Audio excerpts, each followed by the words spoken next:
Hey there, I am back with another deck review, and today we're going to be looking at Shantell Martin from Theory11 and Whitney Museum. Now, if you've seen other Theory11 decks in the past, you're probably familiar with the over-the-top, ornate, highly embossed and detailed tuck cases that they've become so well known for. And you're probably looking at this and saying, this doesn't look like any Theory11 deck that I've ever seen.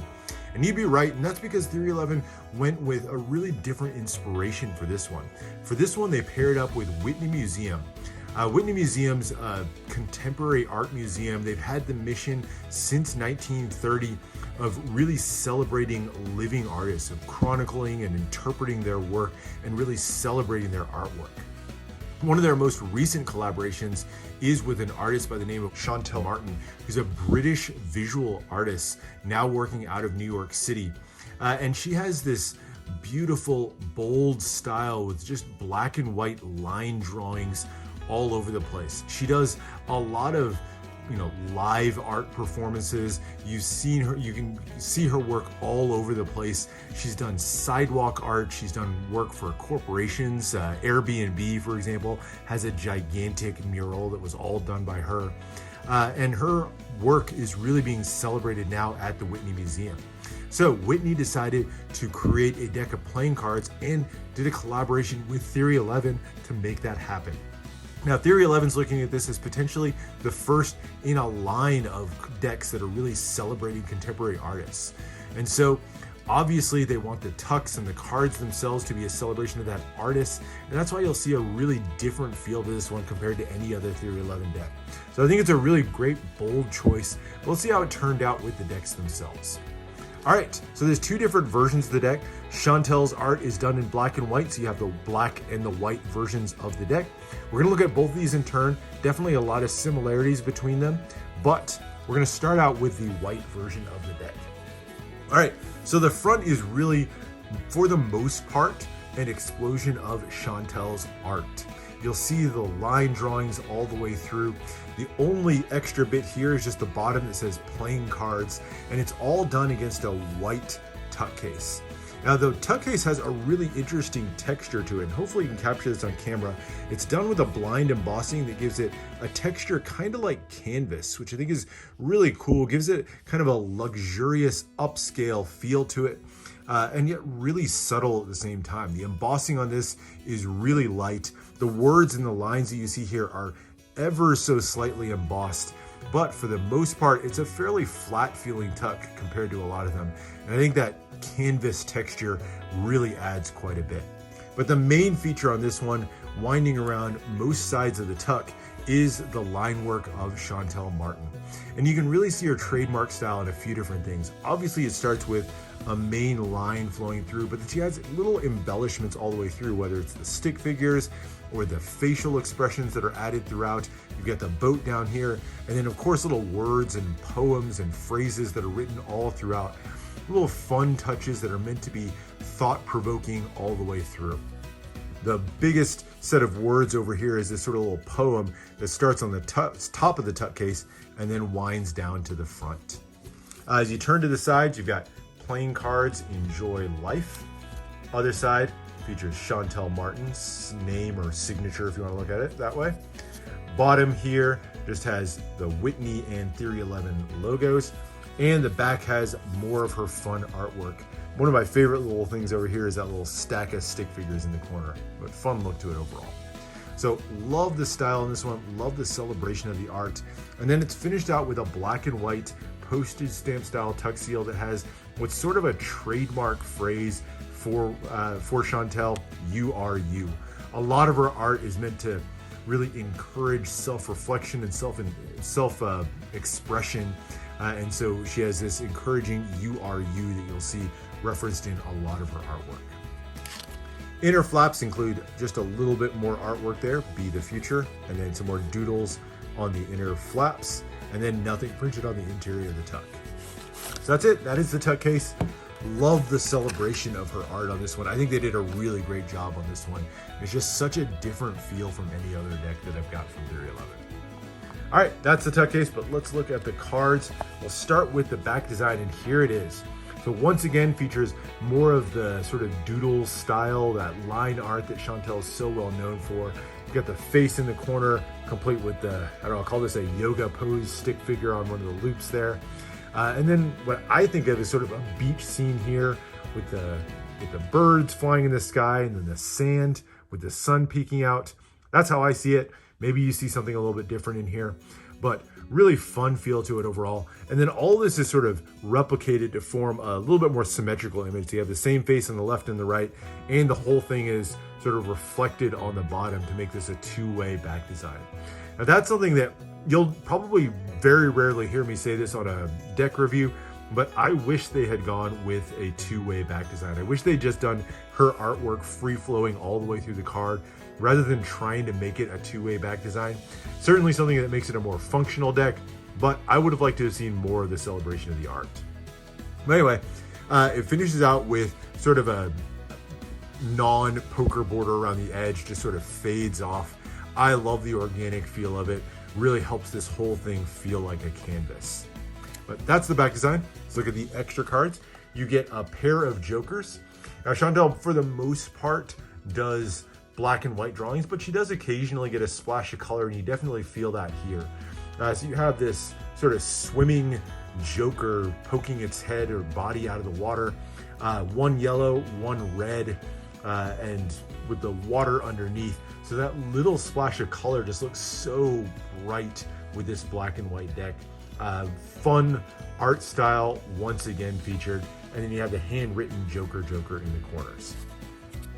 In addition to that, you get a little bit of a pair of story cards. These talk a little bit about Shantell Martin's inspiration for the deck. She tells the story of her grandmother who taught her to play blackjack and rummy, and how those evenings spent playing cards really just sort of taught her a lot about art, taught her a lot about life, and is something that she really took away as she decided to create a deck of cards using her art. So a fun little addition. Love the heartwarming story that she adds in there. Oh, and by the way, the backs of these do feature a couple of other different pieces of art from Shantell right there on the back. So different than what you see on the back design of the cards. But now into the main part of the deck. All four aces feature large, bold pips in the center, so you get a nice look at all of them. And it's kind of this fun, hand-drawn style to each one of them. The spade pip is probably the most normal of them. Usually that's the most ornate pip. But the spade pip obviously has a very different custom shape, almost this sort of hourglass shape. Fun look to it overall, but just done in a classic black. The diamond adds some fun little touches with the embellishments that you see all around her art, whether it's birds flying in the corner or the little stick figure holding up the diamond. Club, I love this one. I love the two little legs sticking out the bottom. It's just a fun little look to it. And then the hearts feature a couple little stick figures on there. So nice look at the pips with the aces. The number cards are a little bit more standard. Definitely feature those custom pips in the corner. Have that hand-drawn style to the index in the corner and the custom pips there as well. But the layout on these is going to be really familiar. The blacks and reds are going to be just what you're used to. So nothing too out of the ordinary. The diamonds, more the same. So very few embellishments on these, or no embellishments. I do love that they continued that two-legged club pip, my favorite of the four pips. And then finish out with the hearts. So definitely very approachable set of number cards on these. All right, and then we get into the quartz, and once again we get a splash of color, and even that little bit of color, like I said, with the black and white deck just stands out so much. But these all feature two-sided court cards with these sort of line drawing figures on each side, and in classic style of her work, you get the little random words on each side, again meant to be kind of a thought-provoking little exercise. So you got work and curiosity on the jack, yes and calm on the queen of spades, and then mastery and wisdom on the king of spades. But fun look to them overall. Really love the little expressions and everything on these as well. And then as you get into the diamonds, one of the things that I don't love, you'll notice here, is the characters in the center are the same from one suit to the next. So the jacks here are exactly the same. If I go to the queens, you'll see they are the same as well. Now they do feature different words in the middle, so these aren't the same words that you saw in the other.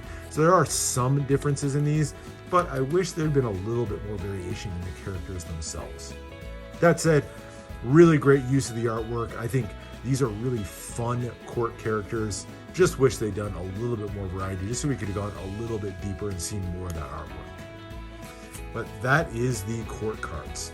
Now, before we talk about handling of the deck and uses of the deck, let's take a quick exploration through the black version of the deck. Now, for the most part, it's just a color invert. Same styles all the way through, but now it's done on a black tuck case with that same canvas finish to it. Might actually show up a little bit better here on the black version of the tuck. Tuck seal is given the inverted colors as well, but it's the same art all the way through.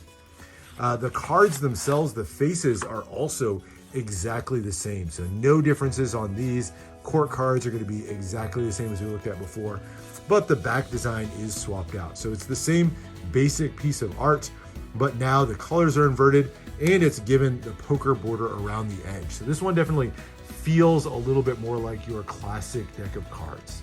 Now for me, I personally like the white cards a little bit more. I think it was more fitting to Shantell's art style. Really had that canvas feel, almost like she had just doodled on a canvas and then cut it out as a card. I don't think the poker border was necessary for that. That said, I think both of them are really fun looks. Now, as far as the tuck cases go, I actually like the black one better. I think the black just has a much cleaner look to it overall. So I prefer the black tuck case, but the white cards is my personal favorite. Now, as far as handling of these cards, they handle beautifully. They're printed by USPCC, just like I believe all Theory11 decks are, and they fan cut exactly as smoothly as you've come to expect. Right out of the box, just going to be a super smooth deck of cards, so no complaints on that front at all. As far as uses of the deck, how would I use this one? You know, if you're a fan of her artwork or of her style, I think this is just a must-have as a collector's deck. But I think with a lot of Theory11 decks, they're inexpensive decks you can get in the $10 range.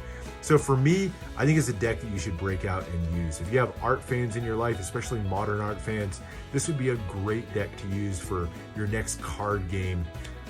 You know, you could probably make use of this for cardistry or magic as well, even though I don't think that's necessarily the prime purpose of this. But break this deck out, use it for gameplay. I think it really would benefit from that. So that's it. That is the look at Shantell Martin from Theory11 and the Whitney Museum. I love the different direction that Theory11's taking, going away from those ornate decks and really kind of exploring modern art in this. So have a lot of appreciation for this one. Definitely not going to be the deck for everybody out there. Some people like it more than others, but I love the exploration and the experimentation. That's it for now. Hope you enjoyed this look at Shantell Martin playing cards. Thanks for watching. Make sure to subscribe for more deck reviews and unboxings. Let me know what else you want to see, and I'll see you for the next one.